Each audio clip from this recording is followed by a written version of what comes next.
A pleasant good evening from downtown Vancouver, where the nightcap in match week 3 of MLS Next Pro takes center stage. It's Whitecaps 2 hunting its first victory of the season against the Minnesota squad that reached the Western Conference Final a year ago. And it takes place at brilliant BC Place. We welcome you to Vancouver, north of the border in Canada. Sam Goldfarb here, thrilled to bring you all of the action between a pair of playoff sides from a season ago. A Vancouver squad that fell in the Western Conference quarterfinals. They take on Western Conference finalists in Minnesota, but both squads definitely new look from a season ago. And when we look at the respective starting lineups, starting with Vancouver and first-year headman Rich Fagan, here's what he goes with: a 4-2-3-1. Liam McKenzie, the first-teamer, inserted into the number 10 role. He's tucked underneath Daniel Idicheria, who has already scored once this season. This is a Vancouver squad, though, that is looking to reinvigorate its attack. Just 2 goals through its opening 2 matches. Their opposite numbers in Minnesota, they've made a fair few changes as well.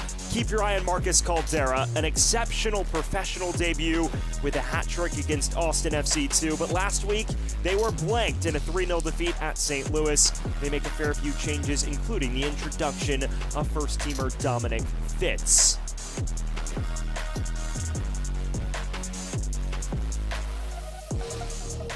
And we welcome you inside BC Place, where we are just about set for kickoff in this critical Western Conference tussle early in the season between a pair of 2025 playoff sides, but both very new look. Whitecaps 2 against Minnesota United FC 2.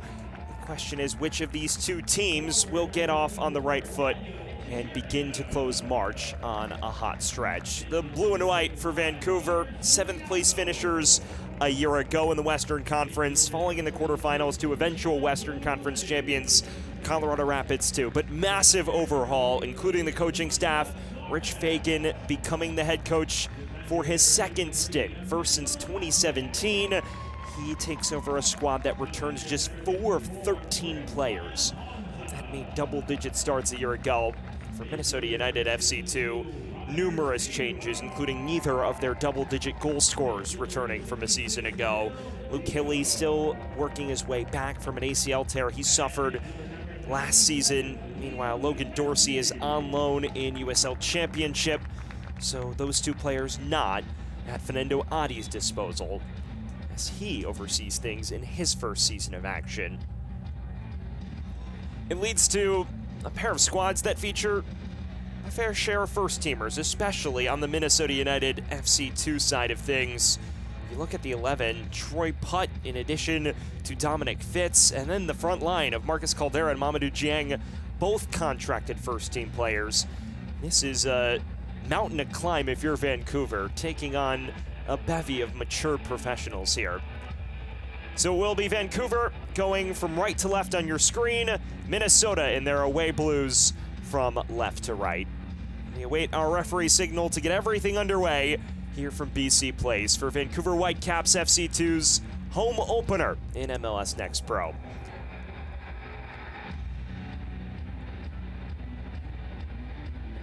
It's the final match of match day 3, and it is underway. Vancouver and Minnesota, the 3rd meeting in as many seasons. It's a fixture we don't see very often, but it is one in which Vancouver has had the upper hand. 3-2-1 all-time and back-to-back victories in this fixture entering this evening. Sam Goldfarb, thrilled to bring you all of the action as Vancouver pushes on early here.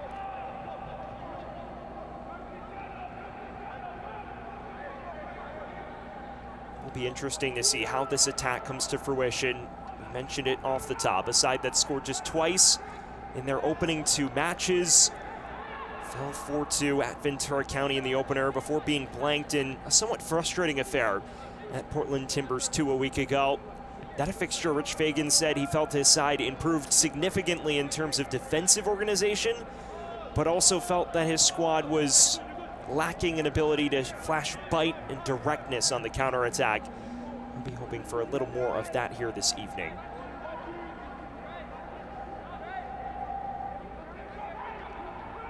Here's Nick Dang, returning from some early season fitness issues to make his first start. This is the first-teamer Fitz. Looks wide. Vigilante's met at the source.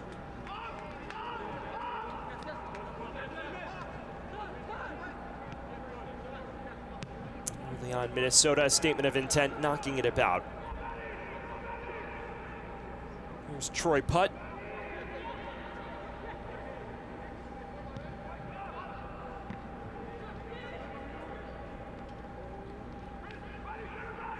Wide for Mamadou Dieng, the Hartford Athletic transfer who joined the first team in August. Have yet to see him hit the goal-scoring heights he hit in Hartford, but someone with undeniable goal-scoring ability. Speaking of that, here's Caldera. That cross is far too tight on the first-team goalkeeper Adrian Zendejas for Vancouver. 30 years of age, easily the oldest on the pitch here this evening.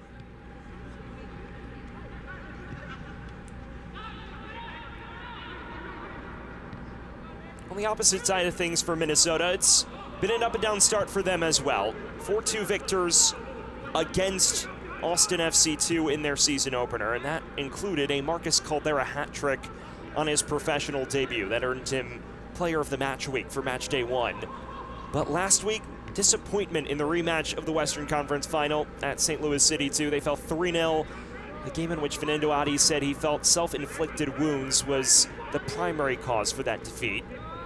So there's some issues here for Vancouver, and Zendejas plays out of the press.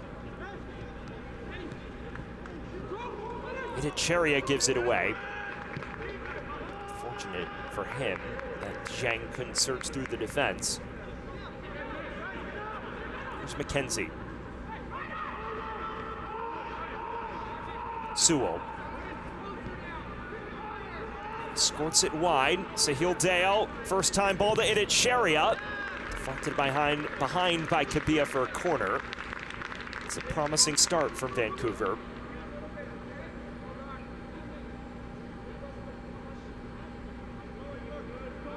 Quick break here. This is what Vancouver's sought to get better at in training this week. Being more direct in transition moments and flashing more bite. And Idicheria found himself in a dangerous position there. Sets up Whitecaps 2 for the match's first corner.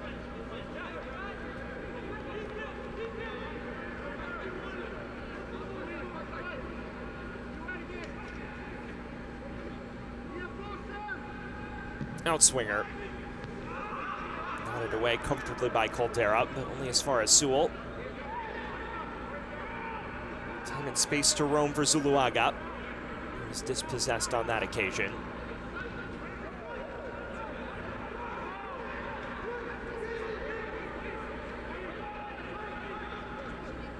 Well, early on, you see the game of cat and mouse, so to speak. Vancouver looking to be more assertive.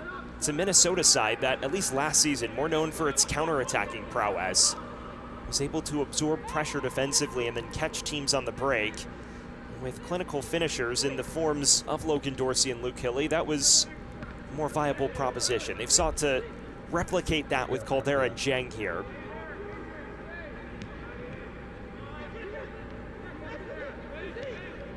There's a forward pass and space to roam now. This is Vigilante, the fullback. Early cross from Fitz. Put away by Garnett. As far as Vigilante, though. Fitz, Dieng through to Caldera. You would have fancied him to take a chance from that range. But that is slick from Minnesota. This is an excellent display of football. First time ball from Dieng. Caldera never contacts it cleanly enough. You see what the idea is. Tries to curl it into that bottom left. He wasn't far off, even though he maybe hit it more tamely than expected. And that is the threat that those two can provide playing off one another. Caldera. Fitz. Dieng. Forced wide. Corner on the way for the Loons. Rematch of the first team fixture from earlier today on this very ground. That had a 1 p.m. local time kickoff. 6-0 victory for Vancouver Whitecaps. continuing their tremendous start to their MLS campaign. A month in and still haven't suffered league defeat. Next Pro, this their first taste of a match on home soil. It will be Troy who delivers this corner. In swinger, Zendejas collects comfortably. A first look at the 30-year-old who's bounced between first and second team throughout his time with Vancouver Whitecaps. See Itcheria stroll the other way. Zendejas, a native of Chula Vista, California, his 11th professional season, someone who joined the first team last February and now is with his 5th different MLS organization in his career. We have yet to see him feature for Vancouver Whitecaps first team. And as a result, getting some minutes with the second teamers.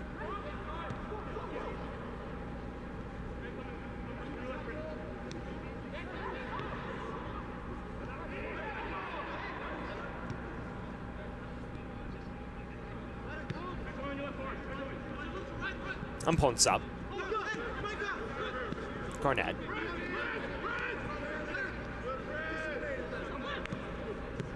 Confident building through the pressure are Whitecaps too. And they bypass the first line.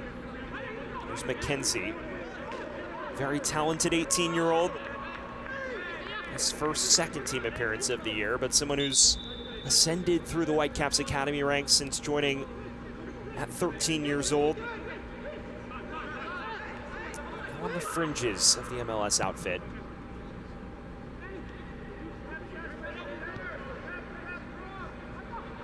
Mate gives it away on that occasion. Maybe a chance to break for Minnesota. Jiang awaits support. Can't pick out Jacob Friedman on that occasion. Game plan clearly visible though. You see the directness with which Minnesota is willing to break, and Fernando Adi this week talking to me about that, saying this season we tried to be more ferocious in the press. We also tried to play even more direct than a season ago. It's a play style that can yield many attractive, rapid breaks. It can pose real issues for opposing center backs.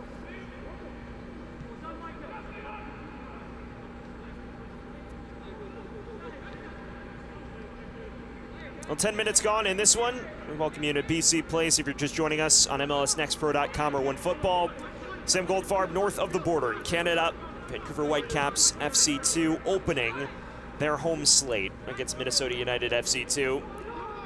As things stand, a match with ebbs and flows. Minnesota looking more threatening when they can send numbers forward in quick succession. Vancouver has had their moments in possession as well.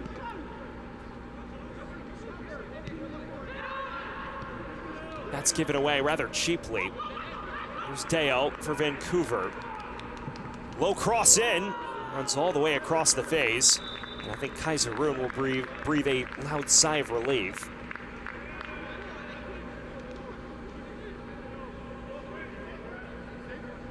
Not the first warning shot from Whitecaps FC2, something that has appeared to yield a corner.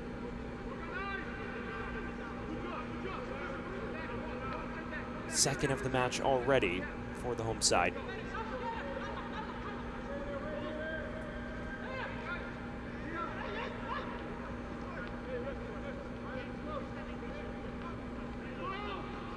In swinger. All the way to the back stick. Ripples the outside of the side netting. Right idea from McKenzie though.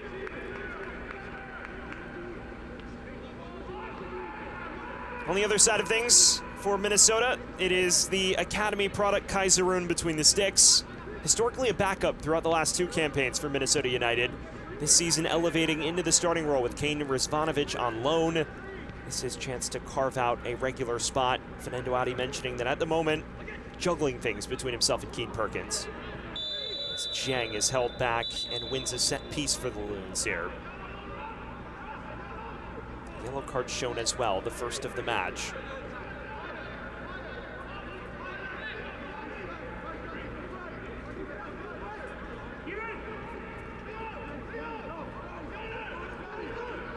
This is within the range to play a teasing ball into the quarter of uncertainty. Number of big targets. Caldera good with his head. Zhang had a reputation for that as well at Hartford.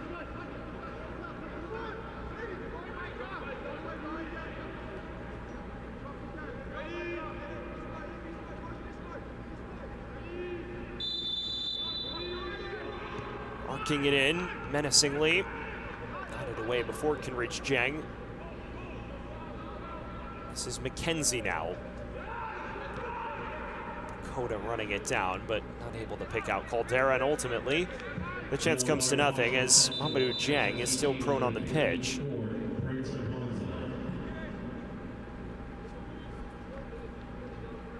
This is certainly a point of concern. Zhang's been a regular with the first team off the bench. Today, the only day in MLS play that he hasn't featured for the Loons, an unused substitute in the fixture earlier this afternoon. Appears he will try to run off the knock.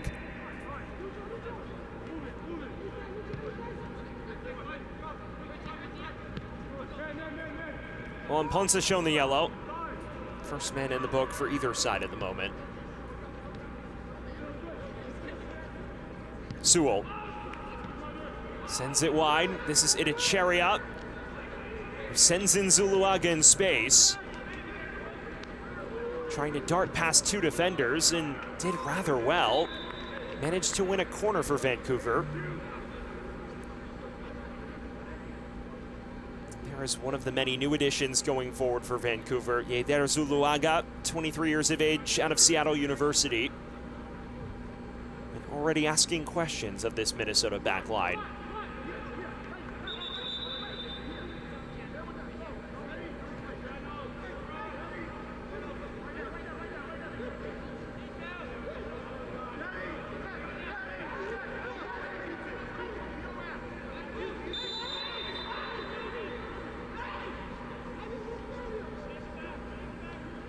It is Zuluaga who stands over this. Outswinger. Headed along, cleared off the line, and then bashed over. Clear chance for Trevor Wright, but the center back can't tuck it home. And Minnesota off the hook for now. This fell so kindly to Trevor Wright. The first header not dealt with convincingly enough. Wright has a clear angle to pop at it. And the University of Denver product just drags it over. Vancouver continuing to show teeth in the final third. Zuluaga.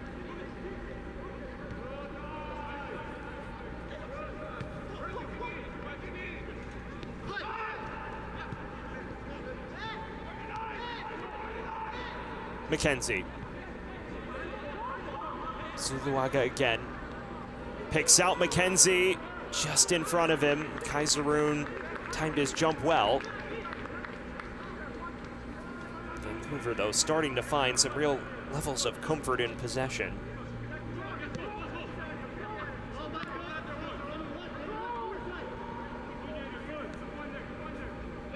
Well, for those that are just joining us, we welcome you to BC Place in Vancouver, British Columbia. Quarter of an hour gone between Whitecaps 2 and Minnesota United FC 2. A pair of squads that return a combined 9 players that made double-digit starts a season ago. It speaks to the sheer level of turnover both these teams are experiencing. For Minnesota, heavy reliance on both first-teamers and players out of the college ranks. Vancouver getting by with a blend of academy products as well as college graduates. Rich Fagan mentioning to me this week that the college graduates have been excellent in stepping in and mentoring some of the younger players that have come up through the academy. While everyone is still gelling, this is a squad that does boast plenty of ability across the board. There's one of the academy products in Deo, who gives it away.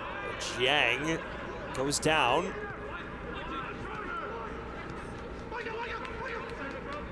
Zuluaga. It's bounced between both flanks already. Chips it forward. Kabia away.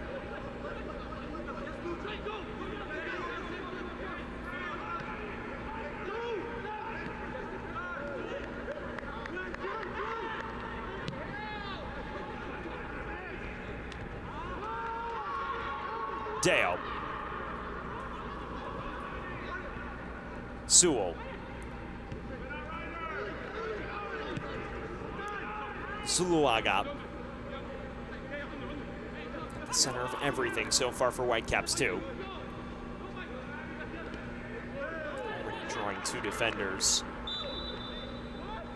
This time just a goal kick though. Well, Van Chevrolet is proud to be a partner of Vancouver Whitecaps FC since 2023. Together in this stadium, together on the pitch, together let's drive Chevrolet.ca.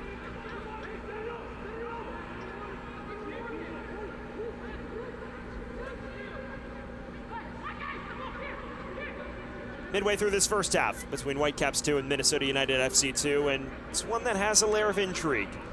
A pair of squads that finished 5th and 7th respectively a year ago in the Western Conference.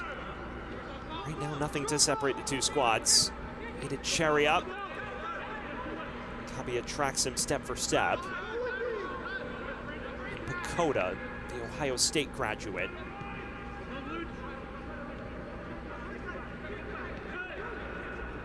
He's known as a midfield engine. Fernando Adi raving about how he covers ground and his work rate in the center of the park. It's a squad with many new additions, but those new additions have excited the coaching staff. Early cross now. Over the heads of everyone in blue.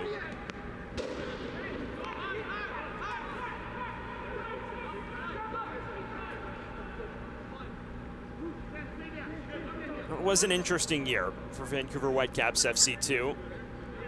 Last season starting the year with just 1 win in their first 9 games, and did manage to steady the ship after that. Got into the playoffs after going unbeaten for 5 straight from late August through the end of September. Ultimately 2 points clear of the cut line, but wound up falling to Colorado Rapids 2. That a match in which things were back and forth, 1-1 midway through the second half before the defense capitulated in the closing stages. And from there, a 3-1 deficit ultimately became too steep to overcome. Only were able to pull 1 back. An off-season turnover, Rich Fagan into the fold for his second stint. With the combination of new coaching staff and a new collection of players, you have yet to see them truly gel on the pitch. Just a point through their opening 2 matches. So far through these opening 20 minutes, you've seen real signs of promise against a side loaded with first-team talents at the moment. Mponsa. Buletti can't play out of trouble. Falls for Vigilante, who clips in across. It's run down again by Chandler. Fitz. Hit a Chariot, skipping by 1 defender in the form of Dang.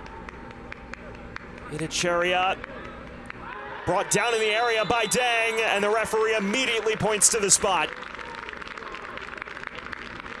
Daniel Itachariya flashing his trickery, and Nick Dang conceding a penalty.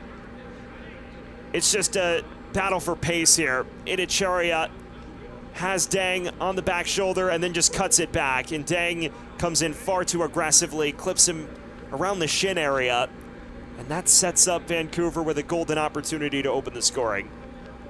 It's the first teamer, Liam McKenzie, who stands over it from 12 yards. Just 2 professional goals to his name,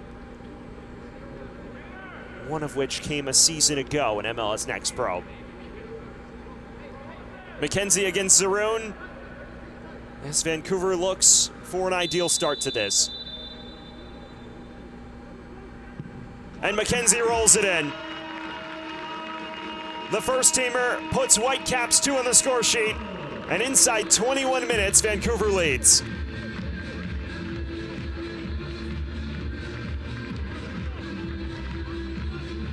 Not much Zaroon can do here. He guesses the right way, but it's placed so perfectly. Low, bottom right corner.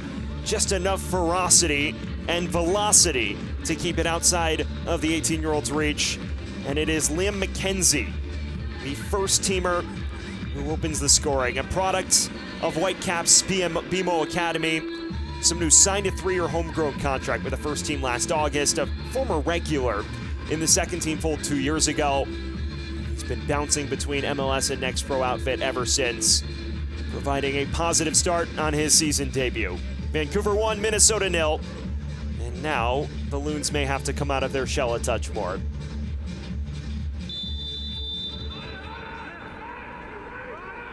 It was a promising start for Vancouver. You saw real moments of promise in possession, and Daniel Itticheria, one of the brightest of the new additions, making all the difference in winning that spot kick. Sewell. For the first time all year, Vancouver Whitecaps 2 holds a lead. Did not score a week ago at Portland and fell behind rather quickly against Ventura County. Did get it level inside 17 minutes, but conceded the next 3. So this is the first time we've seen the home side play with a lead all year. We'll see how they manage it. A season ago, goal scoring their prowess. Defensively, though, 61 goals allowed in MLS Next Pro play. That ranked them joint 17th in terms of the best defenses in the league.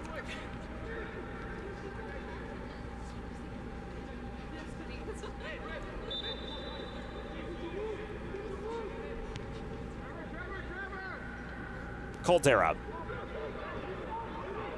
Looking for Troy, who does get there first, and he's tripped up. The referee waves away any appeals.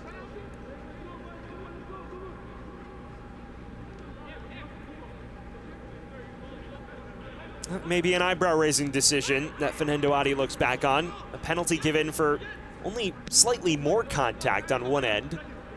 Troy did get there first, but incidental contact according to our official, and not enough to meet the barometer for a spot kick.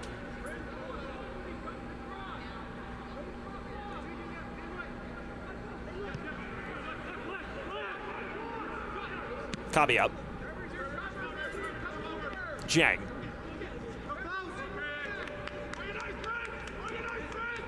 Now, for those that have just joined us at BC Place, we welcome you north of the border to Vancouver and British Columbia. 1-0 to Vancouver Whitecaps FC2. Liam McKenzie from the spot on 21 minutes after Daniel Itticheria was upended in the box on a quick break forward. And that is where we find ourselves. Moments of promise both ways, but Vancouver good value for the lead it currently boasts. Pakoda. Dinking it into the path of Jang, and a corner results for Minnesota.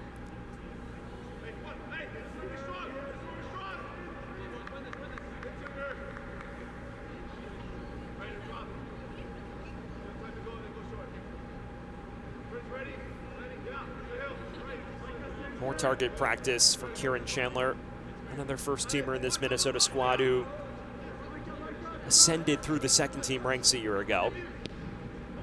An in-swinging ball that is appetizing. Comes to Chandler again.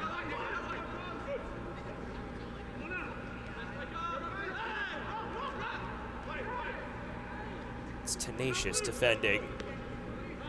Garnett rewarded.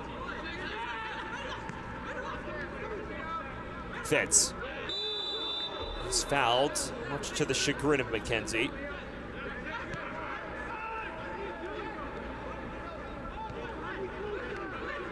Fitz. Clips it towards Jang. Can't take it down properly, but another set piece results for the Loons. They're starting to rack up the corner count in this first half.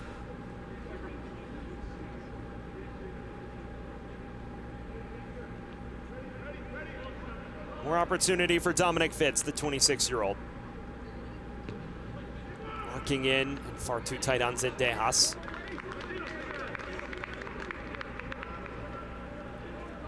And as a pair of squads with drastically different histories, Vancouver Whitecaps FC2 created over 10 years ago in 2015, spent years in the USL before disbanding for 4 seasons following the 2017 USL campaign. Ultimately returned at the start of the 2022 Next Pro season missed the playoffs in each of their first 2 campaigns, but Western Conference quarterfinalists in each of the last 2. Minnesota, meanwhile, coming about shortly after its parent club ahead of the inaugural MLS Next Pro campaign. Last season, a first ever playoff berth and their first 2 playoff victories during their run to the Western Conference Finals. That, of course, included an upset of top-seeded St. Louis. Hit a cherry out wide. Deo. He's clipped. And a free kick in an inviting spot now for Vancouver.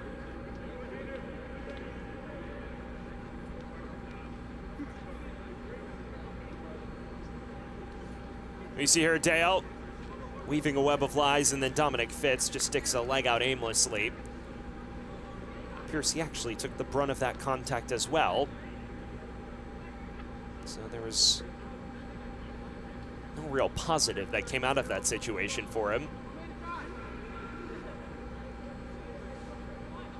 This is a quality chance for either McKenzie or Zuluaga to try for goal. Likely would favor the left foot of McKenzie.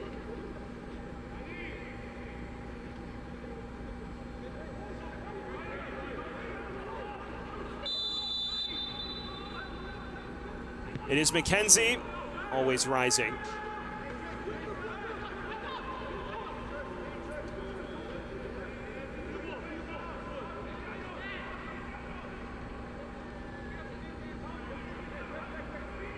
It's an interesting start to the season here for Minnesota United FC2. 5 consecutive matches away from home.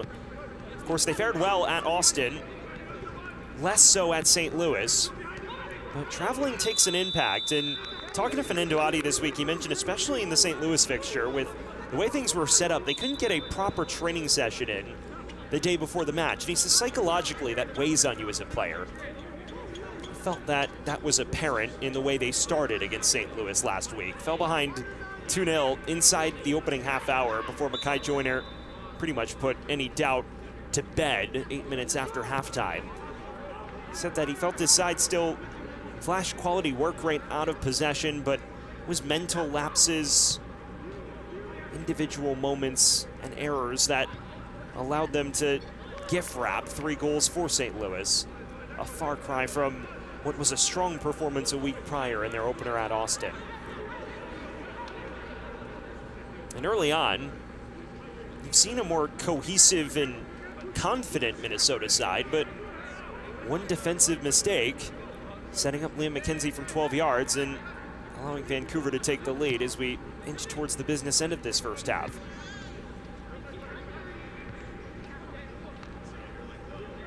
Troy can't receive it there. Garnett. Ponsa bashing away. And sending it Echeria forward. Zaroon way off his line. Run down by McKenzie. And then one immediately back by Fitz.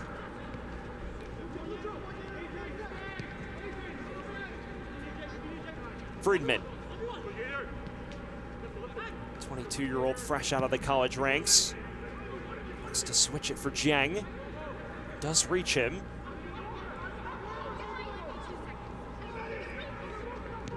Arcing cross from Chandler. Beyond the reach of Caldera. And the offside flag was up.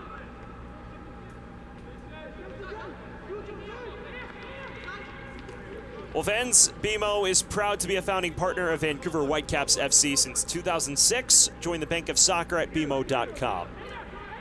Half hour gone here from BC Place in Vancouver, British Columbia, the lovely 50,000-seat venue that will host 7 2026 World Cup matches this summer.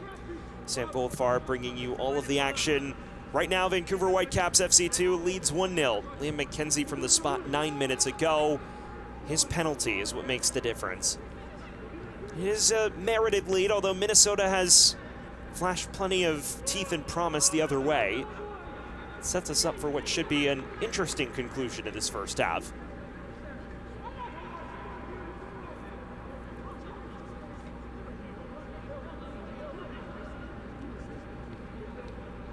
Chandler. Looking long for Jang. Does pick him out. There's that level of directness Fernando Adi is searching for. It's given away again, though, rather carelessly. He did Chariot. McKenzie looks to switch the play wide and does reach Zuluaga. It's one-on-one with Vigilante.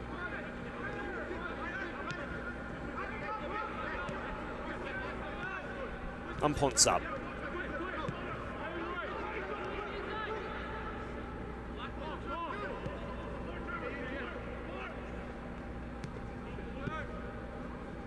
Zuluaga. Caldera. Jang with room to roam and runners with him. Goes wide on this occasion. Troy driving forward and laying it off. Vigilante arcing cross towards Caldera. Teo sprinting away. End-to-end action. Chandler. Overlapping run from Troy. Low cross towards Jang. Just can't find that final ball at the moment, Minnesota. Everything else looks quite strong when they break forward.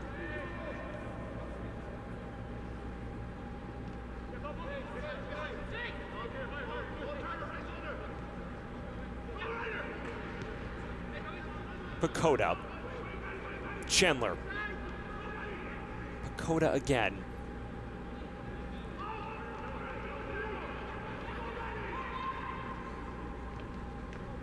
Chandler on the underlap and watches it go out for a corner. These are the moments where that in-swinging delivery just needs to be a touch better from Dominic Fitz and the collection of set-piece takers. Put themselves in good positions to ask questions of Vancouver's back line, but they have yet to truly do that.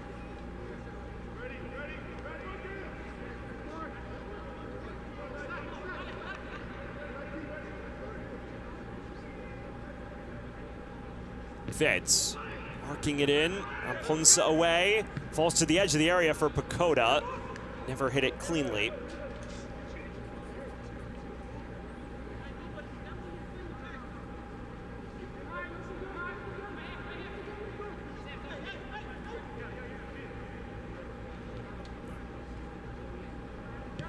Quality effort here. You see the in-swinger come in and then it falls for Pacoda, but he never puts his boot on it properly. It ultimately comes to nothing.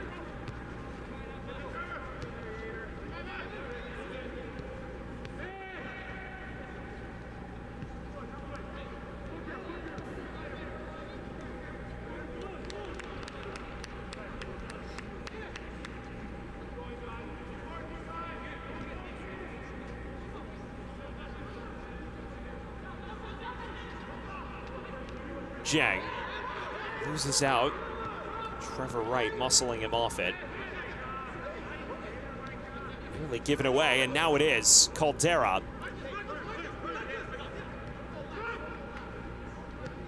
Clipped over the top from Fitz.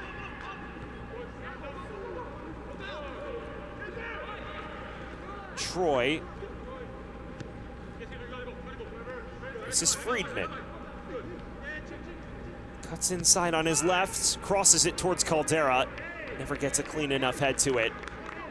He is the focal point of everything, though, and unsurprisingly, dynamic forward for Minnesota United. Someone who was drafted in the first round of the 2024 draft. As you get a look here, it's a cross with plenty of venom, plenty of whip, and I think Caldera feels he should have done a bit better to redirect that.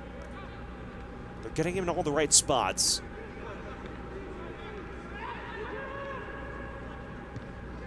Here he is again. Fitz. Jang.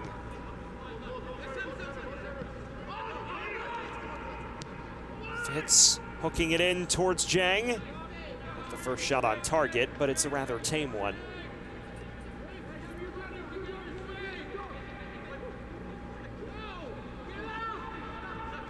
Final 10 minutes of this first half. And as things stand, it is still the McKenzie penalty that separates the two sides.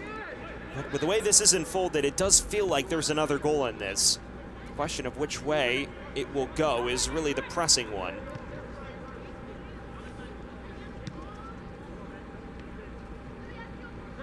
Zuluaga. Bruletti. Wide again for Sahil Dale, the 17-year-old. Bruletti. Zuluaga.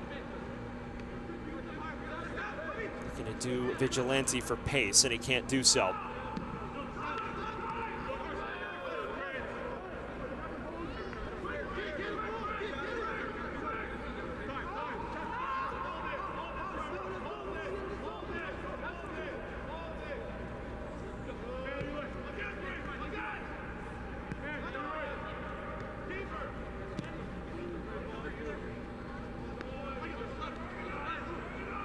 Zuluaga.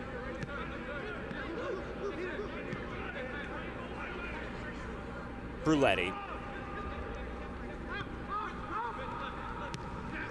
Progressive pass forward into the path of Micah Garnett, who does get there.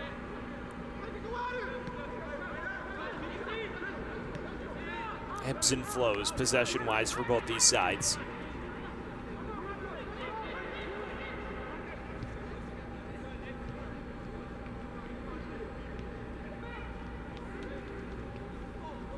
McKenzie.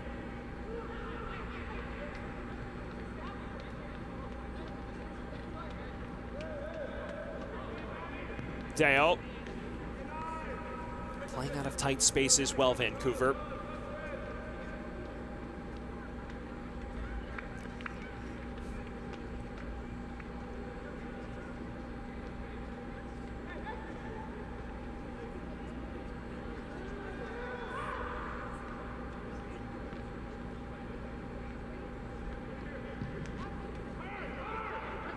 Amponsa.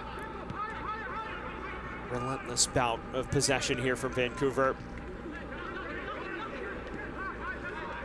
The question is, can they find holes in this Minnesota defense again? Their lone goal originating from a transition moment. Directness to play it upfield to Idicharia, who did the rest and set them up from 12 yards. Minnesota has looked compact in its low block. Here's Jang. Another corner. This has been a recurring theme of this first half. Both teams racking up the set piece counter significantly.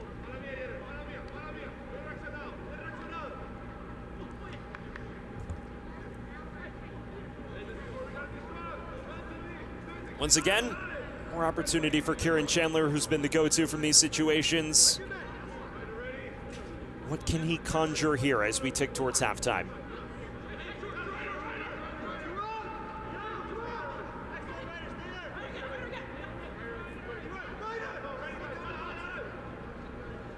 In-swinger. Just across the face, and rather fortunate that that didn't find its way on target. And it took a touch off of a Vancouver head as well. Nearly calamity at the back.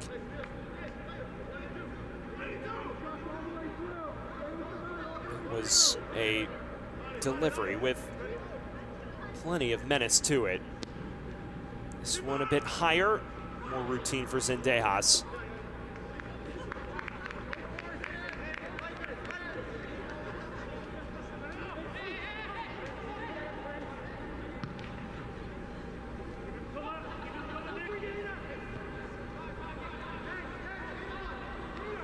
Inside the final 5 minutes of this first half, Liam McKenzie, the only difference maker on 21 minutes from 12 yards.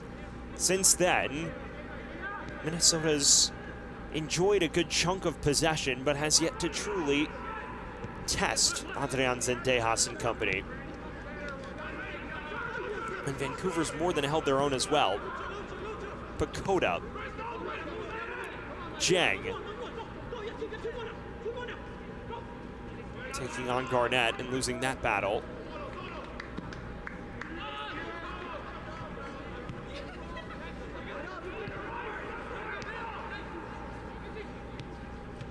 Fitz, Caldera. It's trod upon. You hear the loud yelps of pain. The referee waves play on though. And now we'll show the yellow card to Pacoda for breaking up a transition opportunity. First caution of the match, at least for Minnesota.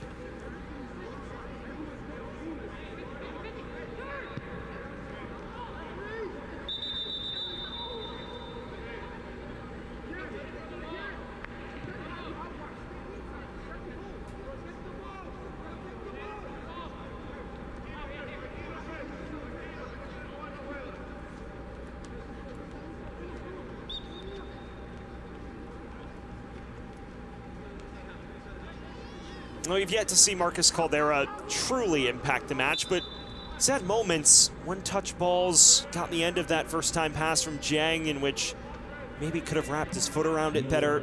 He's someone who's a proven goal scorer. Wherever he's gone, he's found the back of the net, and at West Virginia, he was nothing short of exceptional. All-American type talent, Sunbelt Offensive Player of the Year and Player of the Year for a West Virginia side that reached the second round of the NCAA tournament. During that run, scored 4 goals in just 2 matches. Of course, headlined by the hat trick in the come-from-behind victory over St. John's in the first round. But even against High Point, made his impact felt late. He is a handful to cope with for any defender. We've already seen his potential on full display with the hat trick on his professional debut. There's Deo on the turn. This time, Troy helping out defensively. McKenzie chasing after this. Crosses it towards Echeria. Goes out for a corner. Well, fans, TELUS now offering pure fiber internet across Canada. Approaching the final minute of the initial 45. Vancouver knocking on the door as they hunt for a second. It's a half in which they've spent solid shares of the contest without the football, but they've minimized chance quality for Minnesota and have taken their chances on this side of the pitch. Out-swinging cross. Too much hand fighting in the area as a yellow card is shown. The question is who that's against. If that's against Alpha Kabia, that's a penalty for Vancouver, and that's exactly what the decision is. Kabia has been left in disbelief, and Liam McKenzie a chance to add a brace now from the penalty spot. That will be a moment of controversy that's evaluated by the staff at halftime. Either way, sets up McKenzie from the same place he scored just about 23 minutes ago. Round 2 between McKenzie and Zaroon. McKenzie won the first battle between these two from 12.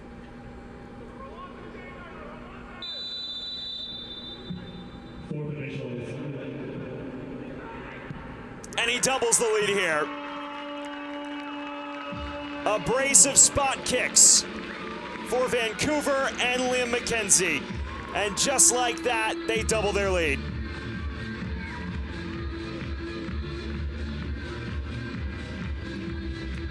Well, you can dispute the penalty all you'd like, but the second it was given, there was no dispute who would take it, and Liam McKenzie dispatches with aplomb. This time, puts some mustard behind it, arcs it into the top left corner, and Zaroon can't pick it out. 2-0 to Vancouver, a brace for McKenzie in this first half.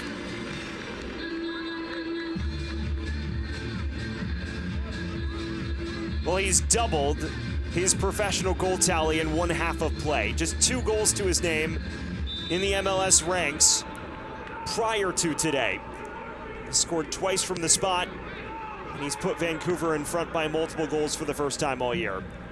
And Minnesota, for all of the early promise they showed, both on the break and in moments of interchange, they have yet to truly test Adrian Zendejas. And on the other end of things, 2 costly mistakes have allowed Liam McKenzie to power the hosts in front. Well, our halftime score is Vancouver 2, Minnesota 0. Coming up at halftime, the rumors are true. Denny Rojas from the Ted Lasso Show has been in camps. Plus, the pathway is not restricted to players, as some assistant and head coaches have made their way up the coaching tree within MLS clubs. All that and more as we start the halftime show after a short break.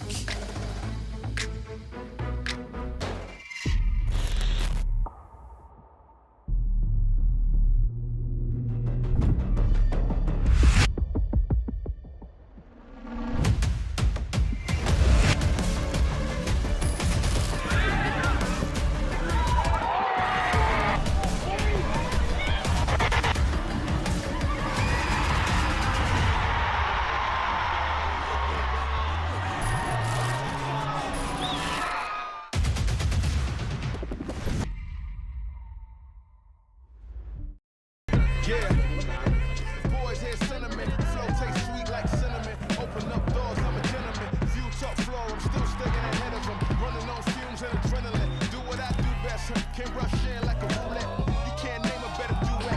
Don't ask questions, trying to figure out what sound. Don't worry about what next, just wanna know what's next. Man, I say it so loud, don't worry about what next. Just know we got now, oh yes. Man, I say it oh so proud. Don't worry about what next, just know we got now.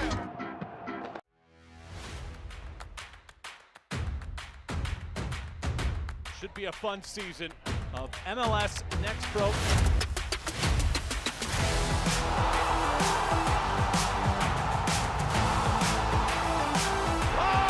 my! Pedrinho wins it!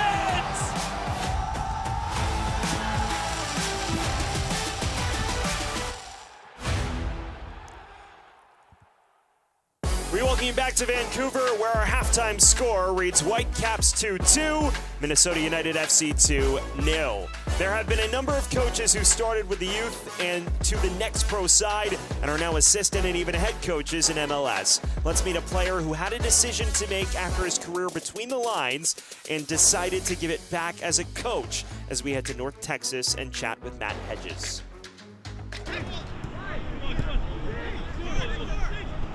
Very excited to be here officially. I helped out a little bit last year. I really enjoyed my time working with the players, working with the staff. So I'm glad to be able to be on the staff full time and be involved.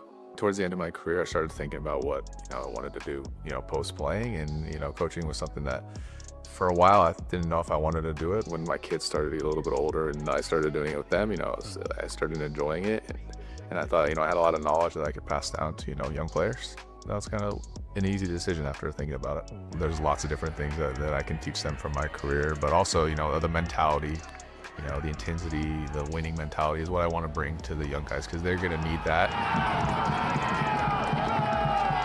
I played at a high-level college, and I was still a little bit overwhelmed when I first got here, and it's the adaptation. If you don't do it quick at that time, then you were kind of out of the system.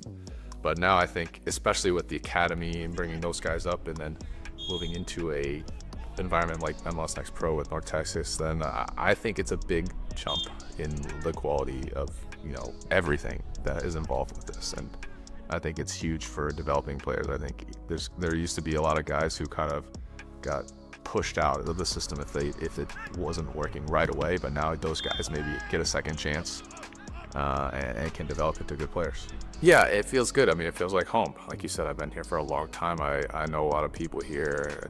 I knew John beforehand. I knew a lot of the other staff beforehand, and even some of the players I still know. So it's just nice to be back in a familiar environment and be able to give these players my knowledge. This year, I think my goal is to improve our defensive solidarity. Obviously, I want to try to improve individually the players in the defensive line, help them improve their tendencies. But as a unit, I want our group to be solid and to give up less goals. That's always the goal.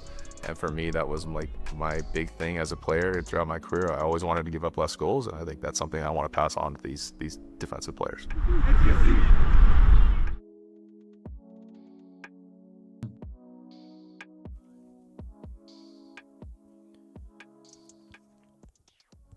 We welcome you back to Vancouver, where at halftime our score reads Vancouver 2, Minnesota 0.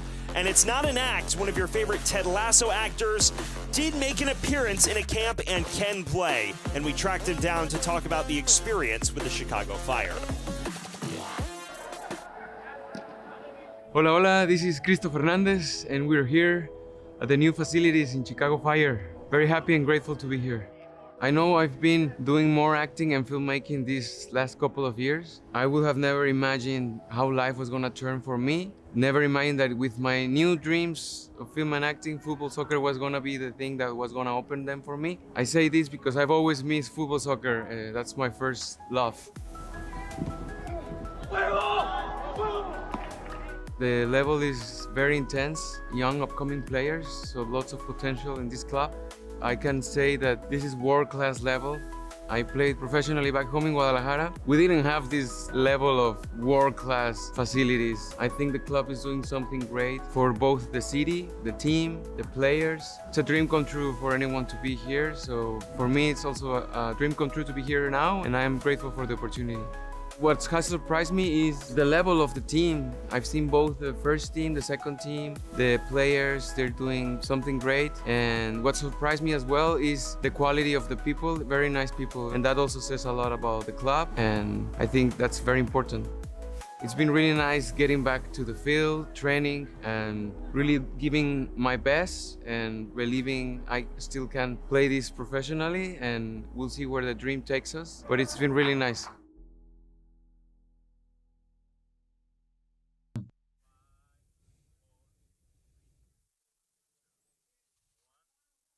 What an opportunity for Cristo Fernandez, as well as the players who met a Ted Lasso actor in the process and one that can also play.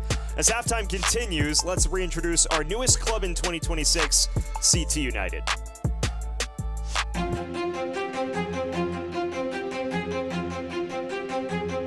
This is Connecticut's newest club, built for the entire state, not just one city.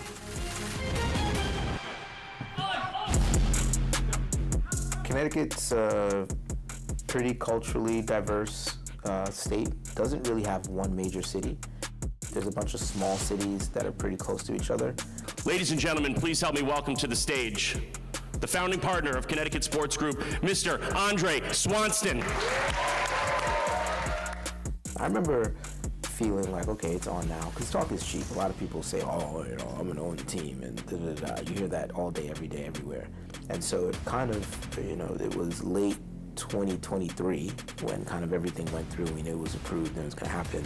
And it was just kind of, Michelle and I were like, all right, okay, it's on now, like, let's go.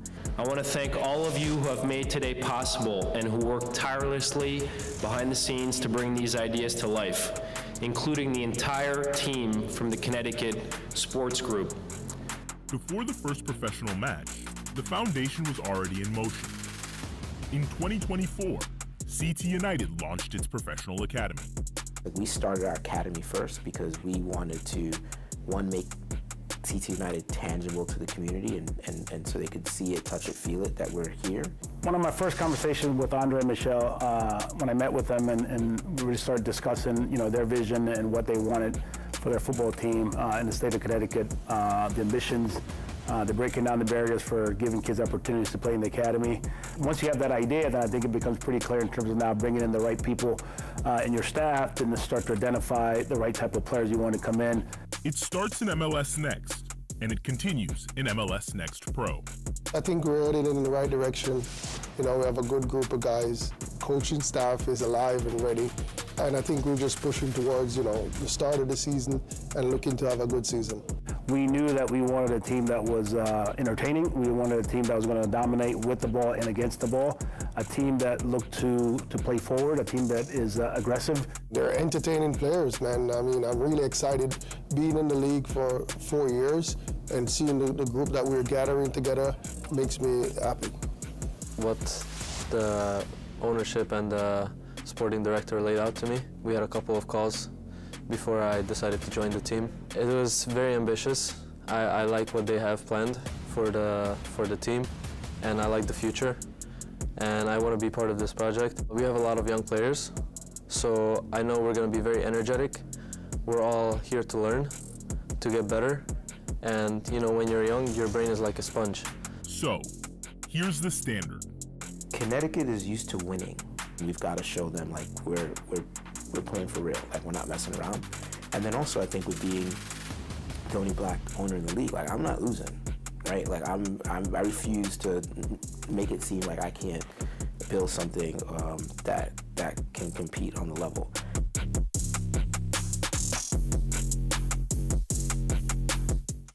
Welcome back to Vancouver. We're at halftime. Vancouver Whitecaps has a comfortable 2-0 lead over Minnesota United FC2. A Liam McKenzie brace from 12 yards making the difference. It's now time to take a look around MLS Next Pro, starting with our scores from this past week. Yesterday, 3-2 victory for Orlando City B at Carolina Core. Meanwhile, Tacoma Defiance prevailing on penalties after a scoreless draw against San Jose Earthquakes 2. That follows a busy slate of matches last Sunday. San Jose 4-1 victors over LAFC 2, that the headliner. And then as you look ahead to next week, New York City FC 2 hosting Toronto FC 2 to get match week 4 underway in MLS Next Pro. And then things get busy on Saturday and Sunday as we round out a busy slate of fixtures on Saturday with Colorado Rapids 2 taking on San Jose. Well, in this fixture, we've got a decent one brewing, but right now, Vancouver in the catbird seat. Your halftime highlights are here, and they consist of a pair of penalties. Early on, Daniel Idacheria upended in the penalty area. A late challenge there from the center back Nick Dang, and it sets up Liam McKenzie from 12 yards, who goes low, and in the bottom right corner, no chance for Kai Zaroon. And then at the tail end of the first half, there were more chances for Minnesota, half chances in which Marcus Caldera was at the center of things, and then this, the second penalty. Kabia locking horns with McKenzie. The whistle sounds against Kabia, and it sets up McKenzie from 12 yards. This time opts to the high route for the top left corner, and he picks it out. Again, no chance for Zaroon. Two brilliantly placed penalties and a 2-0 lead in favor of Vancouver Whitecaps 2. You look at the halftime stats, and Vancouver has the edge in the bulk of the categories, more than double the amount of shots and shots on target. Minnesota with a corner edge, though, and possessionally it feels like Minnesota's had more of the ball. We'll step aside briefly when we return the second half from BC Place.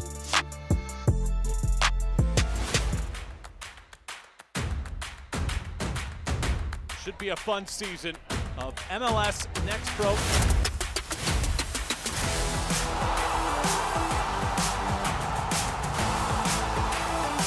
Oh my! Pedrinho wins it!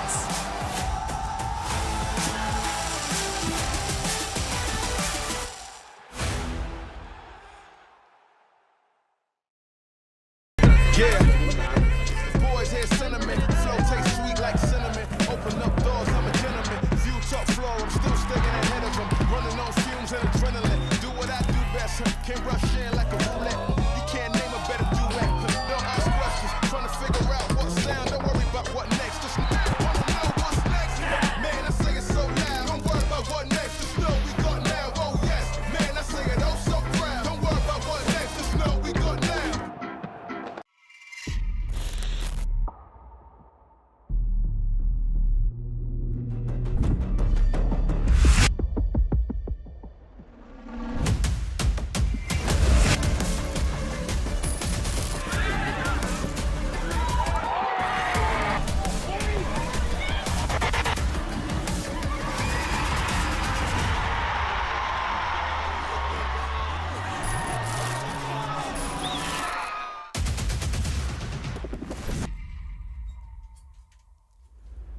We welcome you back to Vancouver in British Columbia and BC Place, where we are just about set for second half kickoff between Vancouver Whitecaps 2 and Minnesota United FC 2. Sam Goldfarb bringing you all of the action tonight in the final match of match day 3 in MLS Next Pro. And right now, the home side on their way to their first victory of the season in their home opener.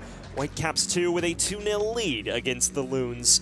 As things stand, a Liam McKenzie brace of penalties making a world of difference at the moment. So plenty of work for Minnesota to do, forced to come out of their shell. They will be going from right to left on your screen. showed more initiative after falling behind, but have yet to truly trouble Adrian Zendejas and this Vancouver back line. The question is, can they produce chances that actually test this defense? We await our referee signal to get everything back underway here from BC Place, the first team venue that hosted the first team match between these two sides.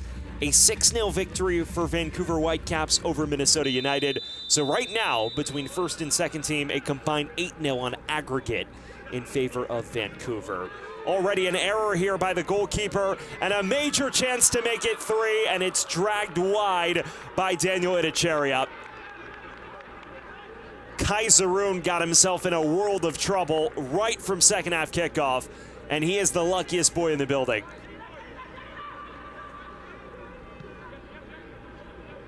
It should have been 3, and Itticheria knows it, opted for finesse, and just dragged it wide of the left post.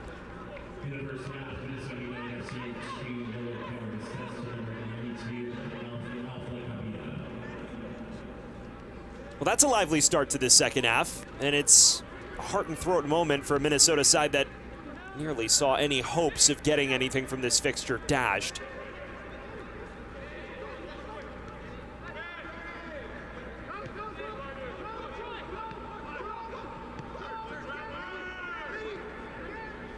Matei runs it out of play. A former academy standout for Vancouver. Here's another look here. It's a nightmare from Kaiserun. Brilliant pressing from Itticheria. He has to just tuck it in, and unfortunately for him, did roll it under Zaroon, but couldn't put it on target. And that is one he likely will want to have back. Here's Fitz. Sprays it wide. First time cross toward Troy. And only as far as the center back Dang. That is a new center back partnership for Minnesota. And a pair of players that are still getting comfortable. Of course, Alpha Kabia, more known for his midfield capabilities a season ago as well. So maybe that contributes to the mistakes you've seen from the defense. Of course, both center backs conceding the 2 penalties. You can have your qualms about the one Kabia conceded. It was, I'm sure, questionable to those in the sky blue. Kabia is still looking to shake off a nog.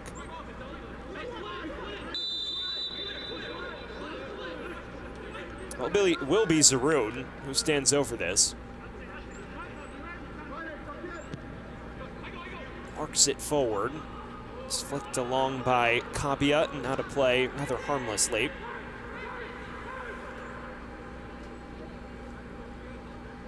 When you think back to the brief history of this fixture that dates back to 2022, we mentioned a 3-2-1 advantage for Whitecaps 2. They have not fallen since June of 2023 against Minnesota United FC 2. Now keep in mind, they've only met once in each of the last 2 seasons. This season, that will change. They will play in Minnesota on September 12th. So there will be a chance for revenge if Minnesota can't get back into this. As McKenzie plays a well-weighted ball through. Sahil Deo can't pick out his counterpart in Itticheria. Friedman.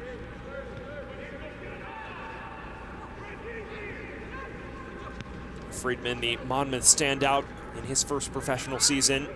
Now this lofted over the top to Jeng, who is onside. Mamadou Jiang pulls one back for Minnesota. A first goal with the Loons organization for Mamadou Jiang, and just like that, there is life for the Loons.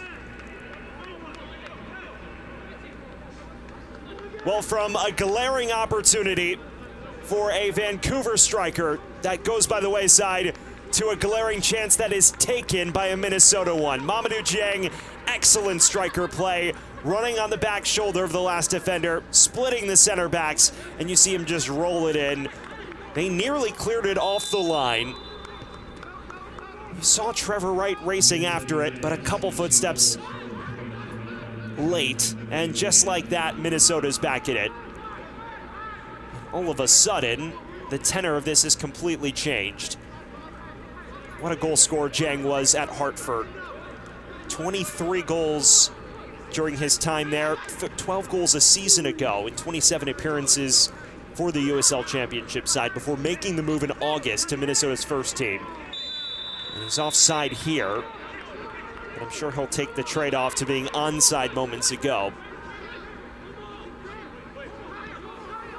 He's someone who got off to a slow start, a native of Senegal who moved to the United States. In the early portions of his career, he struggled, much like Hartford did for the early stages of 2024. Then he went on a run in the summer with 7 goals in 9 matches in 2024. And that changed everything, wound up with 11 goals in all comps that season. And then, of course, last season was exceptional going forward. 9 goals in league play, 12 across the board, in a tremendous return for the then 21-year-old.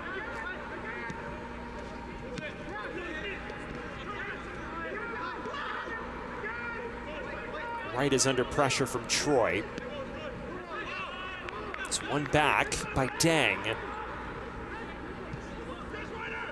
Pacoda falls for Troy, who sticks with it. Now played across. Friedman. Arcing ball from Chandler towards Jang. Not much tamer than his first effort.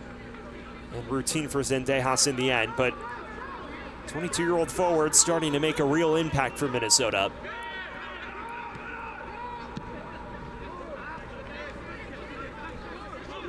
If you're just joining us, it's been a fast start to the second half. Daniel Idicharia, a glaring chance that went begging after a catastrophic error from Kaiserun mere 10 seconds after the restart. That goes begging, and then moments later, Mamadou Dieng on 49 minutes splits the center backs and finishes with a touch of clinical finishing that Minnesota had been lacking. And just like that, from a potential 3-0 game, we find ourselves in a 2-1 dogfight. Vigilante, Pacoda, Fitz,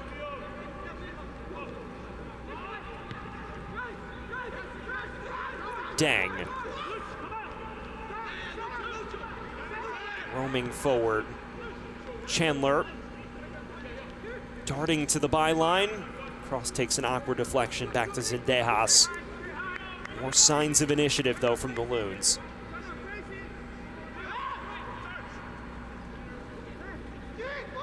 Bruletti.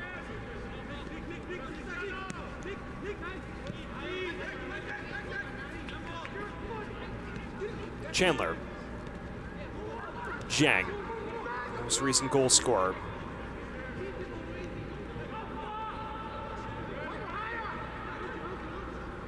Keep in mind, there's plenty of attacking stars Minnesota can bring off their rather thin bench. Marko Popovic, someone who was formerly with FC Bayern's second team. Not to mention Tyler Brown as well, the academy forward, sits on the bench. So there are options, those are options for Vancouver. There are options for Minnesota as well. The likes of Kenyel Michel as well as Darius Randall, 2 players who are exceptional going forward. So both can bring on real standout forwards as this match tightens up. Minnesota likely the team more likely to do that as this cross comes towards Zhang. Falls for Fitz.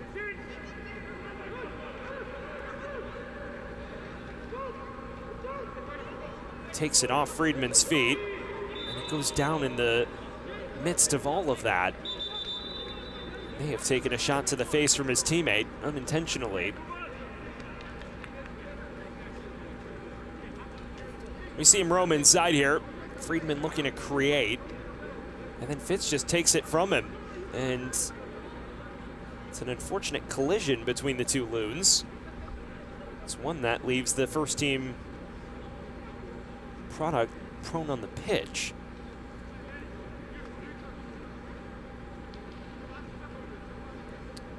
Well, Dominic Fitz making his season debut for Minnesota United FC2, former product of Austria Wien in the Austrian Bundesliga. He was nothing short of brilliant during his time in Austria. 54 goals and 63 assists in over 200 appearances with the Austrian top flight side and was off to a flying start to the 25-26 campaign before signing with the first team in August. Still looking to carve out a pathway, though, into Minnesota United's first team squad, and these are valuable minutes for him. They're appealing for a handball now against Amponsa, who did touch it after putting it down. And remember, Amponsa's on a yellow card, so that could get rather hairy if our lead official decides that that is a handball and a potential yellow card worthy offense. Instead, just a free kick for Minnesota.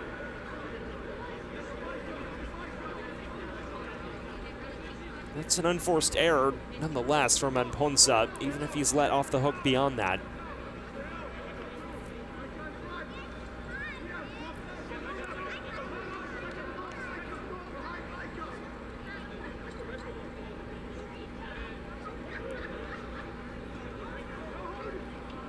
With all of the wind at their backs, Minnesota, a real opportunity to test Zendejas from a set piece, something they didn't do nearly enough of in the first half.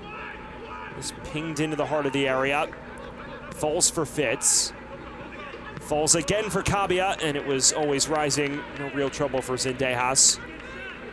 Second ball starting to fall the Loons' way, though.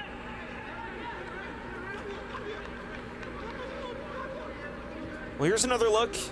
Fitz just skews it in. It's laid off by Caldera, and Kabia contacts it cleanly, but doesn't get his foot over the ball. Well, fans, Chevrolet is proud to be a partner of Vancouver Whitecaps FC since 2023. Together in this stadium, together on the pitch, together let's drive at Chevrolet.ca. Issues playing out of the back now for Zaroon. And now laid off to Sewell. His efforts deflected. And eventually broken up by Kabia.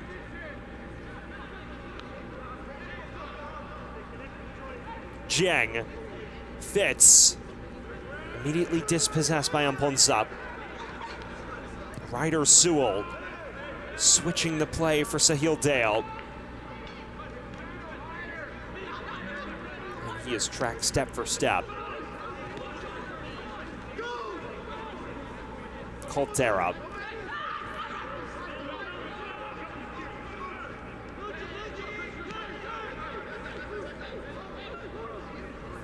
Pakoda.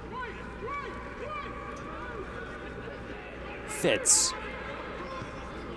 Looking long for Jeng again, and he picks him out, but this time Mamadou Jeng's offside. Nearly replicated the exact action that led to his first goal. Now one back. Jeng.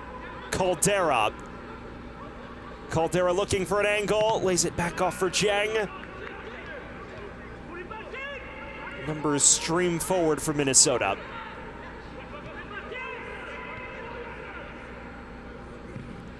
Cross from Chandler, and Zendejas claims with aplomb.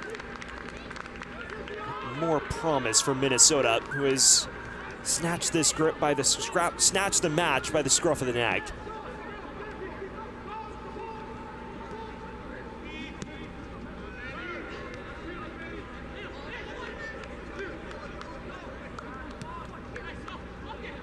Dale. Looking for McKenzie on the return ball. Pakoda instead. Minnesota right now running everything. Pretty much every chance, with the exception of the unforced error from Zaroon, has gone the Loons' way.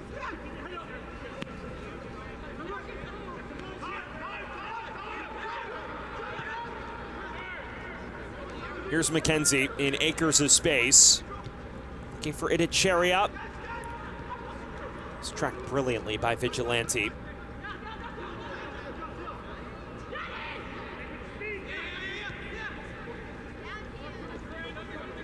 Inching towards the final 30 minutes, and this could be a fun final 30. For those just joining us, we welcome you to BC Place in Vancouver. A pair of penalties for Liam McKenzie put Vancouver 2-0 in front at halftime. But immediately after the restart, Mamadou Jeng pulling one back for Minnesota. And now he chases over the top again, and the flag stays down this time. Jiang, it's a heavy touch that lets him down. Chance not lost yet, though. Vigilante.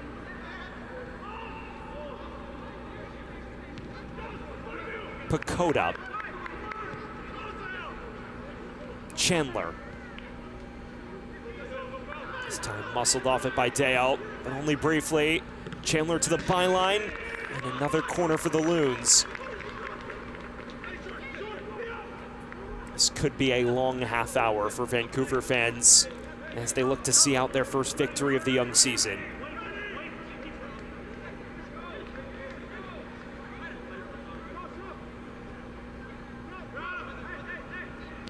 Arcing in, right at Zendejas though. And the delivery from corners especially has not been good enough for Minnesota. Inching towards double-digit corners, and they have yet to play a ball in that has properly troubled the man between the sticks for Vancouver.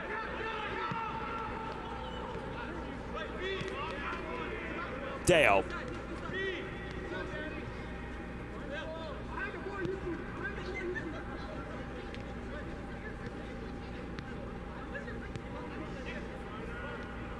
McKenzie. Zuluaga.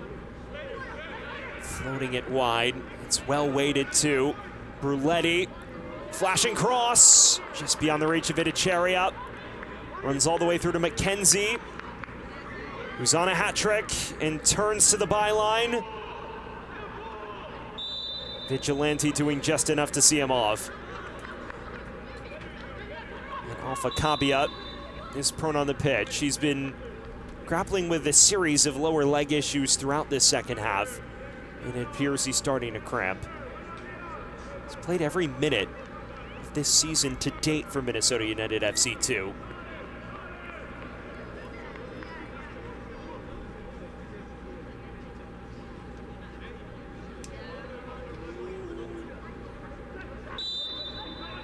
As of now, he'll look to stay on.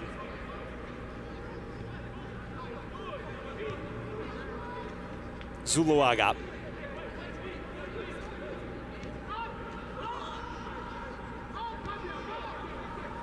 Amponsa.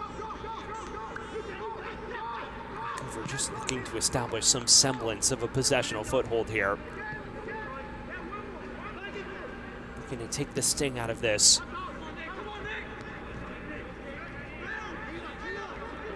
Sewell. Ushered wide to Zuluaga, who has space and runners in support. Zuluaga from afar. It's right at Zaroon, and that's the easiest save he'll make all night. That's better, though, from Vancouver.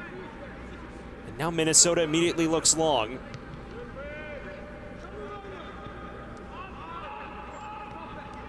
Pagoda. Fitz. Double change being prepared for Vancouver at the moment. It's looking like Marko Popovic as well as Agnole Peter will enter.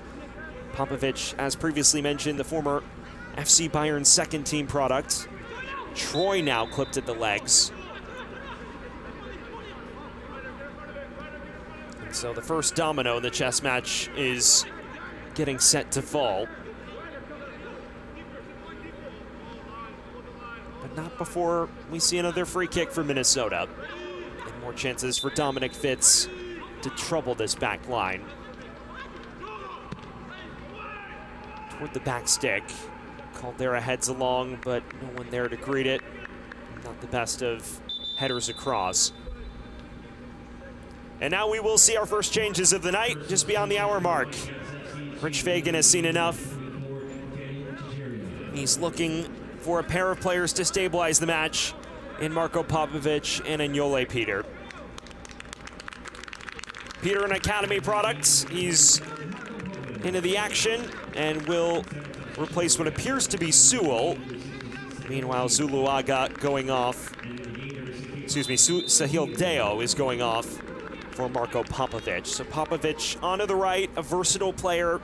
According to Rich Fagan, Itacheria is also off. So it's Itacheria and Deo for Peter and Popovich. And that seems to indicate a defensive-minded alteration for Rich Fagan. Popovich, someone who's comfortable playing as a number 9, probably his best as a number 9, but he's also played underneath as a 10. And Rich Fagan mentioning that his versatility is what really attracts him as he picks a team sheet. This could signify as well a shift in shape. Peter, a listed center back, into the action for a winger and Deo. And then a like-for-like change up top with Idacheria going off. Fitz clips this ahead. Bashed away. Only as far as Kabia, though. Not the first involvement of Peter.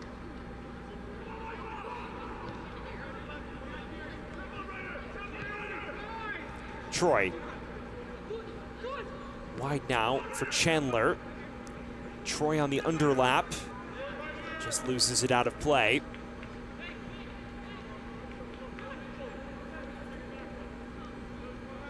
Peter, a youngster, no doubt, for Vancouver Whitecaps FC2. 19 years of age, just his third second-team appearance in as many years. Marko Popovich, a little more of a proven figure on the young season. He started the first 2 games. And was a threat. Pair of assists in the opening fixture.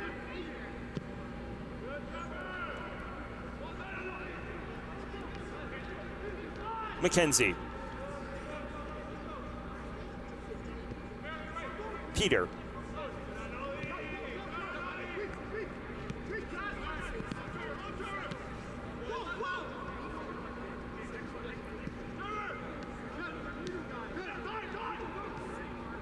It appears Peter's being deployed in a holding midfield role right in front of that back four, just adding more stability.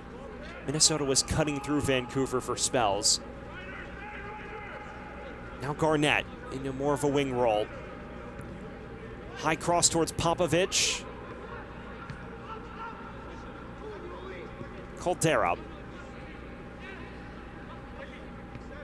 Have yet to see him make his trademark impact, but as this wears on and tired legs begin to set in, that's where he can exploit some of these defenders in particular that have been under fire for so long in the second half. Garnett. Cross deflected. Just a goal kick.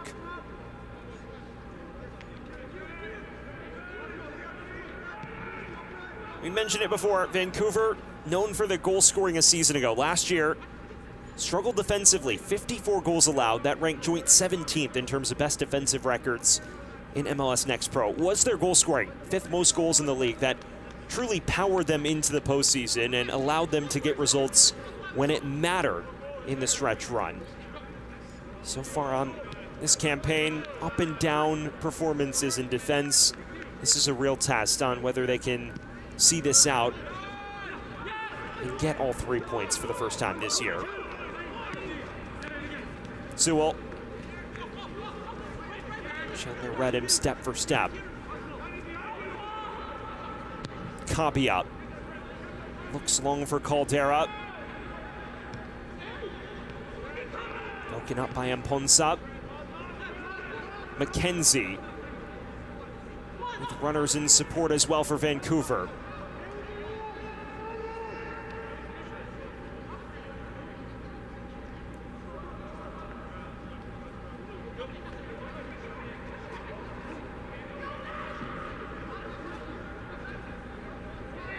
Jang.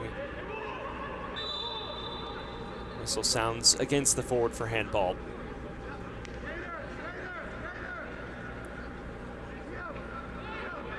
Final 20 minutes back in. Still all to play for. Minnesota trailing. Spent a good chunk of this second half pushing on in pursuit of an equalizer. Since the changes, Rich Fagan adding some stability, taking the sting out of things. Now his side has a free kick through Yeider Zuluaga.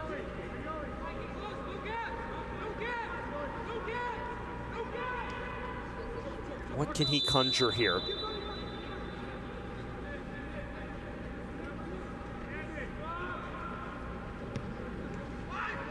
toward the back post. Took a final touch off Amponsa and out for a goal kick.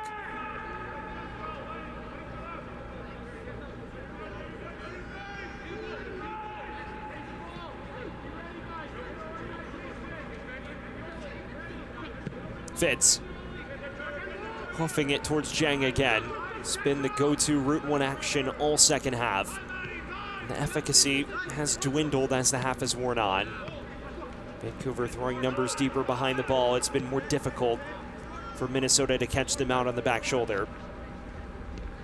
Zuluaga turns past one. Sends Garnett down the line.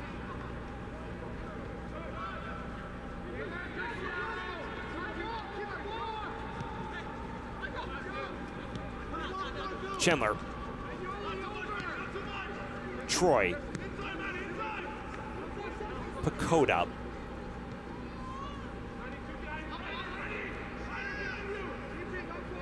Find out what type of patterns Fernando Adi has in his locker when it comes to breaking down low blocks. Because that is what they will face whenever they have possession for these next 20 minutes. Troy.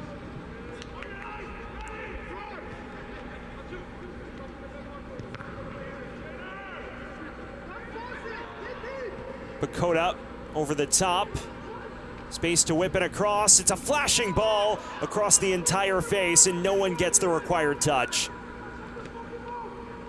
Well, Mamadou Dieng was there, but the ball fizzed in too quickly for his liking, and Minnesota inches from procuring an equalizer.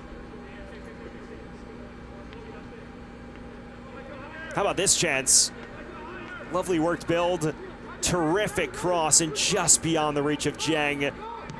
May have been shoved off the spot in the process.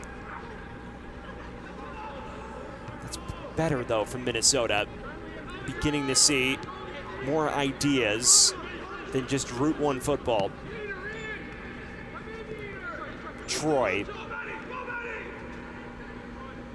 Drawing two defenders. And he can't bypass Mate.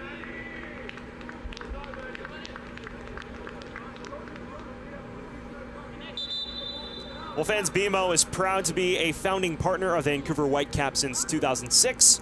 Join the Bank of Soccer at bmo.com.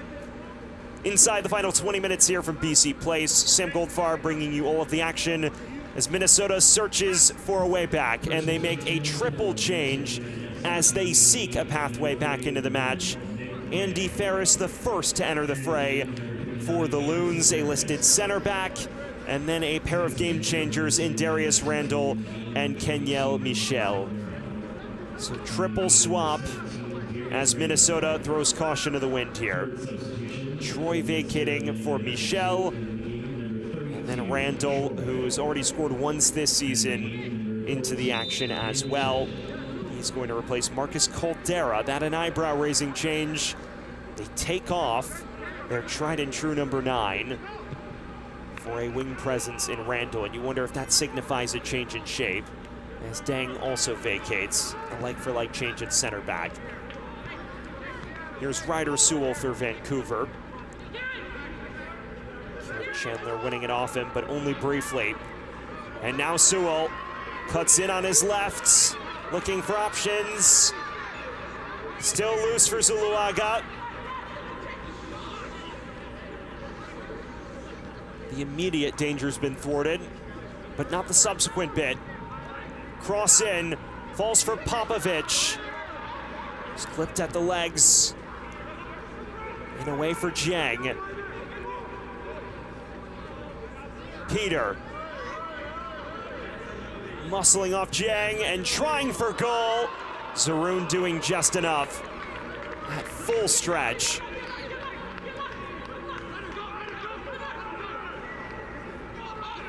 Major chance there.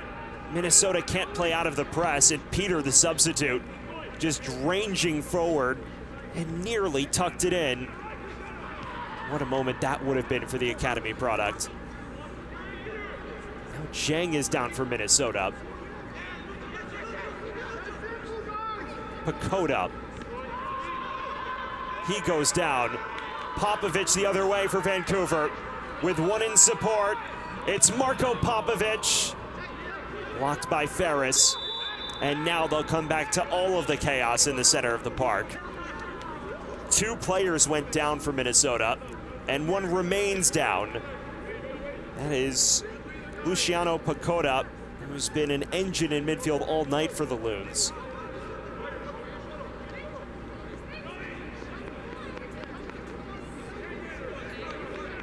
Slow to return to his feet as Minnesota looks to get its bearings back in order.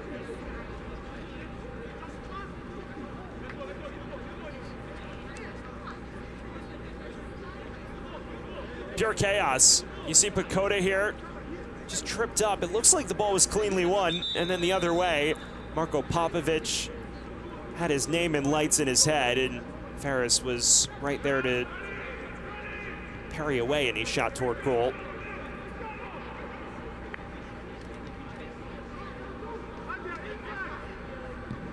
Now a high cross towards Jang.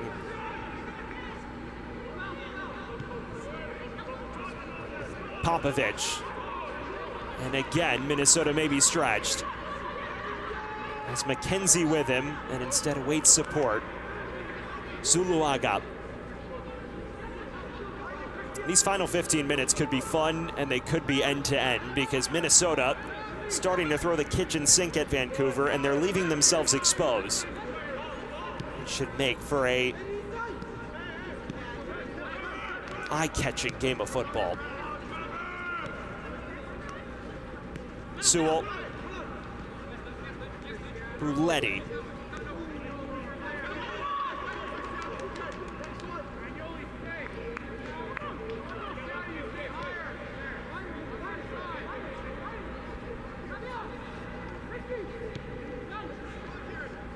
Fitz.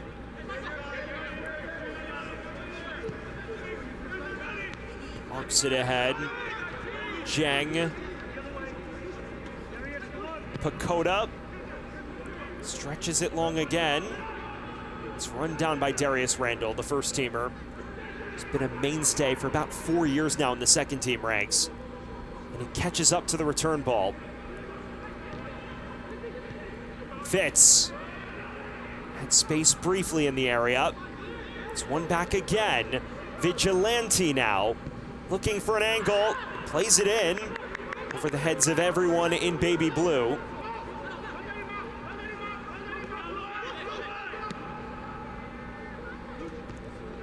Minnesota continuing to twist the screws though.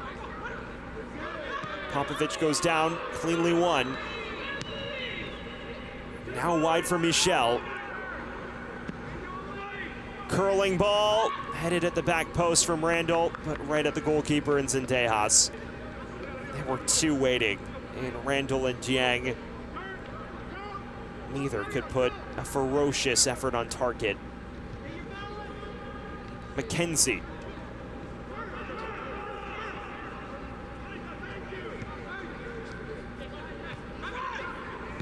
Well, if you're just joining us, this has been a fun one. A pair of penalties for Liam McKenzie in the first half. Looked like Vancouver might be cruising, but then they miss a glaring chance after halftime. Mamadou Jiang pulling one back on 49 minutes. And ever since, it's been back and forth. Minnesota chasing, going route one at times, but leaving themselves very exposed at the back. Pacoda, Jiang, laying it back off. Effort may have taken a deflection. And out for what appears to be another Minnesota corner.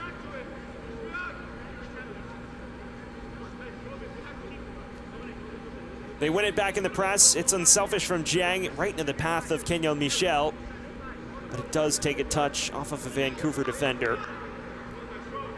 And another opportunity from a corner for the Loons. Another in-swinger.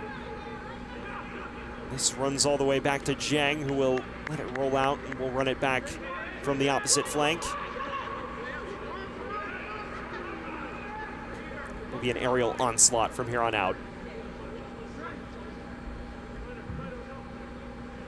Appears Kieran Chandler will do the honors here.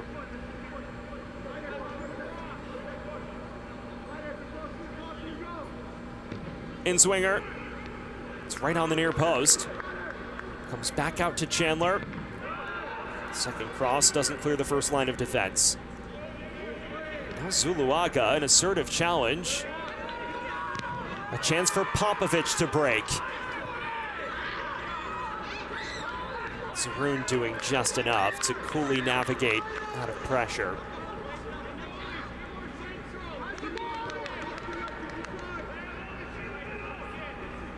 Fitz. Michel.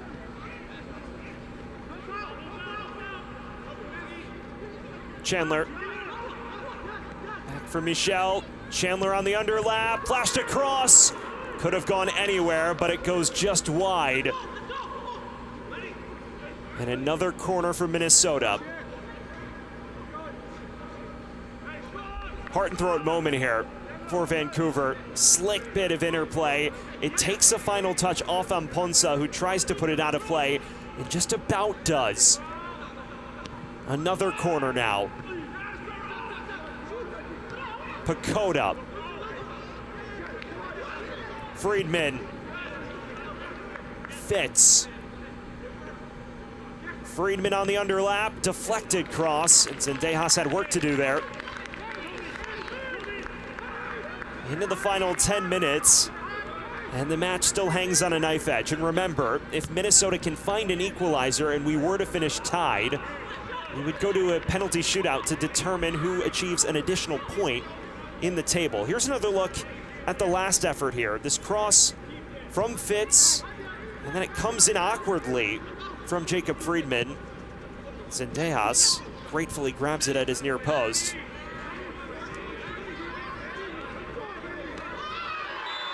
That is almost certainly a card for Friedman, and he's shown the yellow.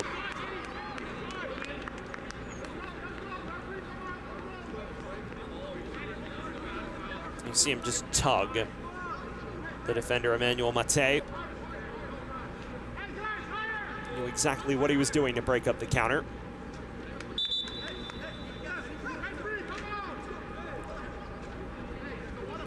It appears Vancouver is preparing one further change. Carson Rasak, the native of Langley in British Columbia, is stood by the touchline, a deep-lying midfielder. It appears Vancouver is intent on protecting this at all costs. Ferris. Kabiab.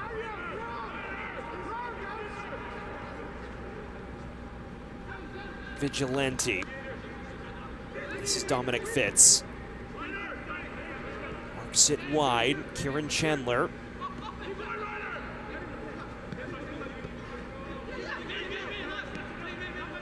Fitz again. Inventive ball forward. Friedman. Back for Chandler. Fitz. Inventive into the half space towards Michel. Zendejas reads it.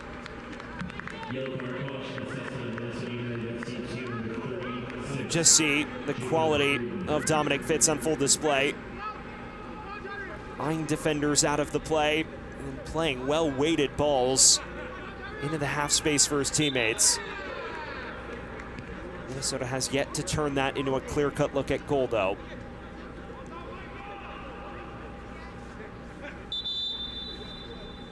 And now Vancouver will make their change. So Rasak in. The question is who he replaces.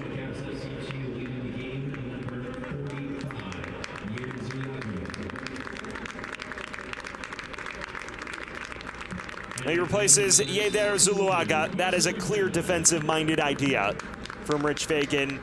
All eyes on locking up shop and protecting things, bringing off perhaps his most dynamic winger on the night for a deep-lying midfielder in Rasak, a 17-year-old who currently plays for the Whitecaps BMO Academy.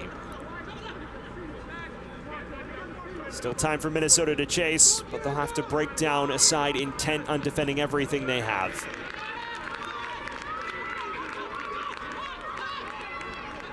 Well, fans, TELUS now offering pure fiber internet across Canada. Inching towards the final 5 minutes. It is Minnesota chasing with desperation. Chandler.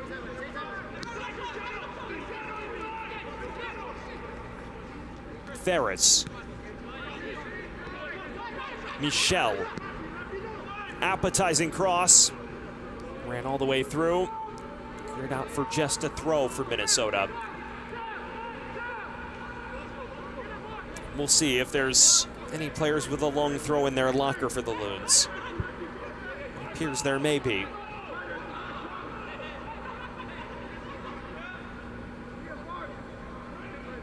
Launched in.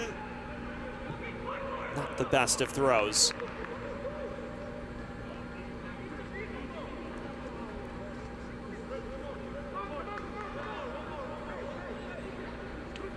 Well, if Vancouver can see this out, it's a big if as things stand. Would be a monumental result. Their first win of the season in their home opener, upending last season's Western Conference finalist in Minnesota. It's been a strong performance, but these last 30 minutes, they've really sat off, almost forfeited some of their attacking prowess to protect this. If things go awry, there will be questions asked about whether or not they should have gone for a third and tried to eradicate all doubt. As the coaching decision that no one envies, because if you overextend yourself and concede an equalizer, you'll be lambasted for that as well.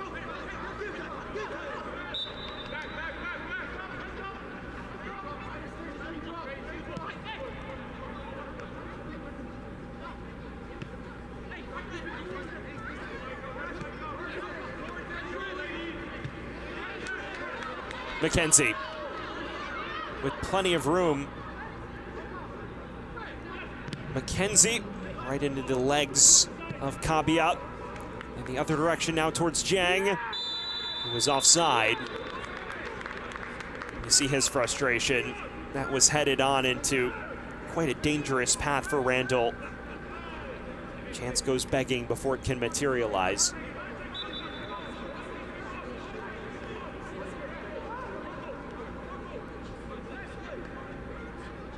There'll be no rush to take any of these set pieces now for Vancouver.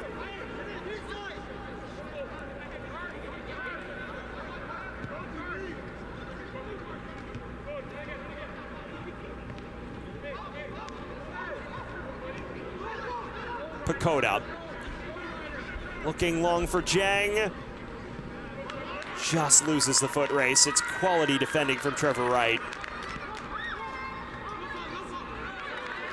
Sewell, the 16-year-old.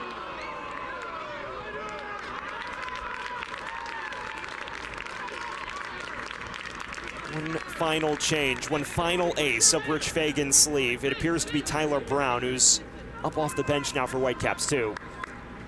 He's an out-and-out center forward.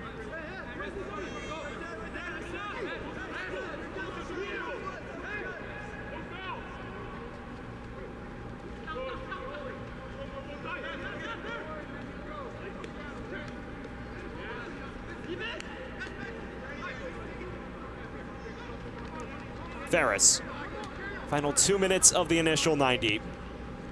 Spraying it long towards Randall. He gets there first and bypasses his defender with ease. Corner results. You don't see many players do Garnett for pace, but that's exactly what just transpired.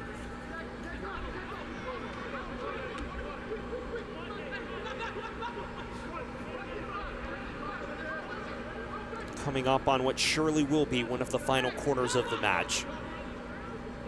Kieran Chandler once again. Another in-swinger toward the near post. Popovich heads away. Falls for Fitz, who curls it in, and it's right at Zendejas.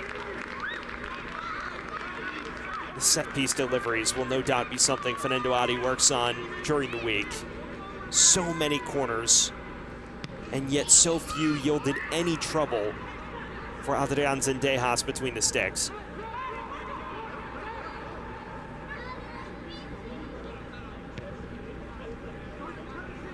Final minute of the initial 90. There will be many interested parties staring at the fourth official in about 30 seconds. Before that, one final change. Tyler Brown in for Whitecaps 2. He replaces Ryder Sewell. Strong shift in the engine room from Sewell. Brown replaces him. Forward on for a defensive midfielder. And just 3 minutes separate Vancouver Whitecaps 2 from their first win of the season. Popovich goes down in a heap. Referee waves play on. And now they'll come back to this. He got crunched by Ferris.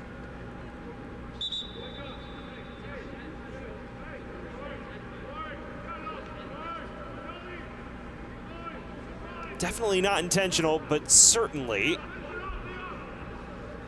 took the brunt of that challenge and took it right in the head and neck area.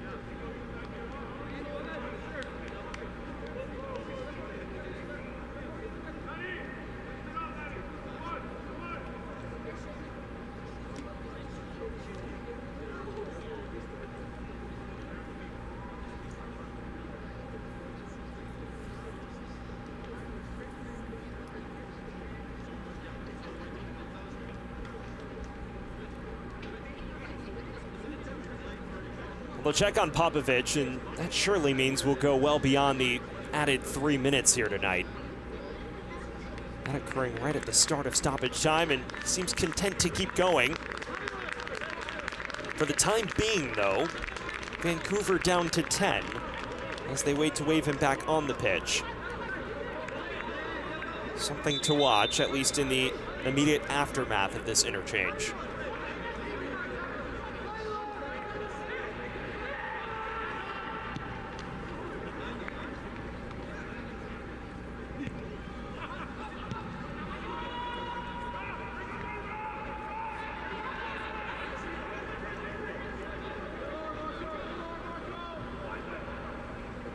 Jeng crosses it towards Michel. Run down by Randell.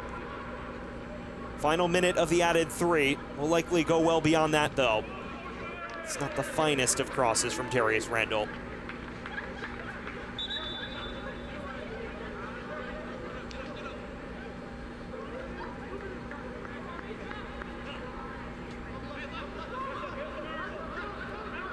For Vancouver,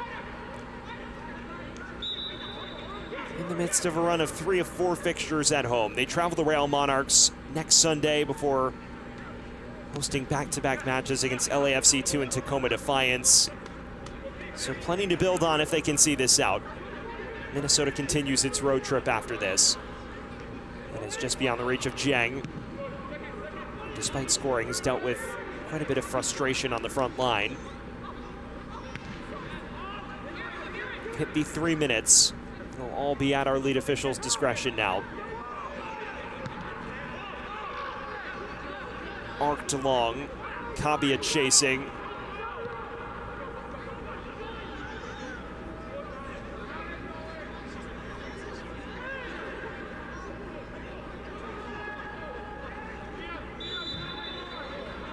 And finally, whistle sounds against Vancouver.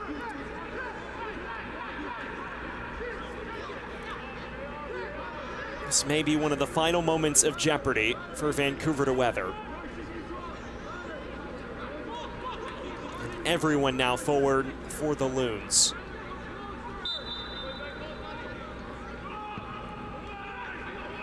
Floats it to the edge of the area. Jeng knocking it along. Fell briefly for Friedman. And there is the full-time whistle. Minnesota's mad dash back into the match falls short. Vancouver Whitecaps 2 secure its first victory of the season, and they do it in their home opener. 2-1 victory for Vancouver, and our man of the match, presented by Adidas, is none other than the lad that provided both goals. Liam McKenzie, the 18-year-old first-teamer, is our Adidas man of the match. A brace of penalties in the first half to power Vancouver 2-0 in front. showing plenty of composure, dragging the first into the bottom right, and then not blinking about 24 minutes later when he steps up and drills it into the top left. No chance for Kaiserun on either penalty, and it's those two spot kicks that make all the difference. 3 points of difference for Vancouver Whitecaps FC 2. Well, that is where things finish here from BC Place. For our entire MLS Next Pro broadcast crew, I'm Sam Goldfarb. Once again, our final scores, Vancouver 2, Minnesota 1. Don't forget, you can watch MLS Next Pro all season long at MLSNextPro.com and OneFootball. Have a great rest of your night, everyone.